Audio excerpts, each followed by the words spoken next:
you. Before I start, I just have to do a quick check. I dropped 30,000 lantern flies on the floor somewhere. If you could find them, it's very nice. They're all super, super important. They all have names. I need all of them back.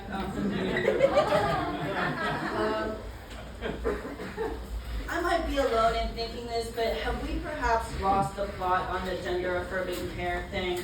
Look. I was on the phone with my insurance the other day, and as soon as they realized I was calling about a hormone prescription issue, they put me on hold and transferred me to another agent who introduced themselves to me as, "Hi, I'm Kaylee, my pronouns are she, they." I don't care. I do not care. Kaylee, she, they, and Brandon, USA are both going to misgender me and reject my claim. If Blue Cross Blue Shield gave any importance to my transition, they would give me a podcast. Realistically, hormones are not even in the top 5 things I do for my transition. Number 1 would be probably dressing bad. When I first started my transition, I dressed like if you let a dog wear clothes.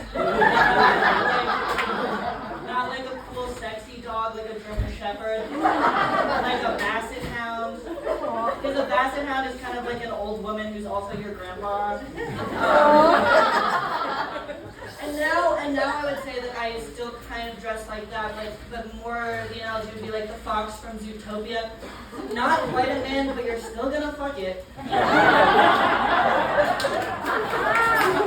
I've been on T for 2 years now, I've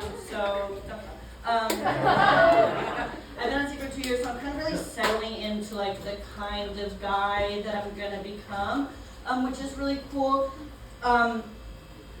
Last summer, though, I really did find out what kind of guy that was. I shaved my head, I read Fight Club, and I got a gym membership. So, the type of guy is alpha male. I really have to be honest, guys.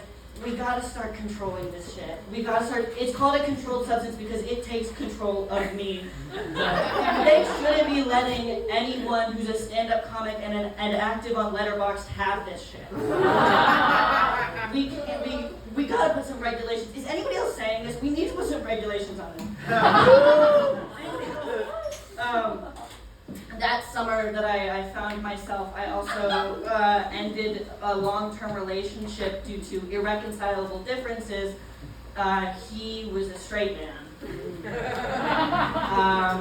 Which, I don't know, I thought we had a pretty heterosexual relationship because I would leave open bags of chips and half-smoked joints around the apartment, and then he would come home and make dinner and then say he was too tired to have sex. Nobody wants to be a woman anymore. There was other stuff too. I always wanted him to talk dirty to me more, and I just kind of thought he was shy. I'm hoping, Metropolitan, that we can hold space, and this is loving for what I'm about to say. He was somewhat of a gamer, and so I would hear him on the mic, and he would be talking to his friends, his teammates, who'd be saying things like, "Behind me, he's on me, I'm coming, use me." I was like, oh, I have to change my tactics in bed. So I would say things, I would stop saying "oh yeah," and just like that. And so I started saying things like, "On your left." Reload.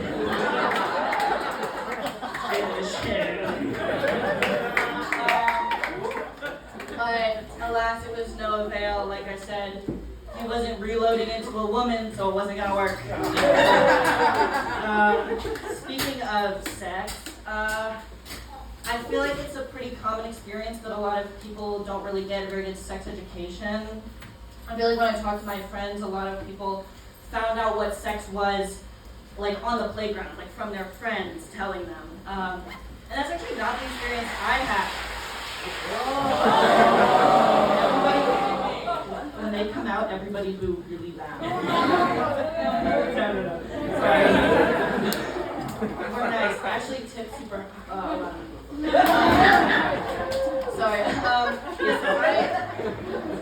I was not the one who was learning about sex on the playground. I was actually the one who was teaching about sex on the playground. I was like the third grade Prometheus, bringing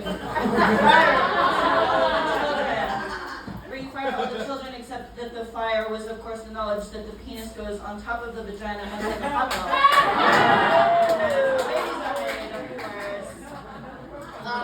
And the way that I found out about how sex worked was, I swear to God, this is a true story.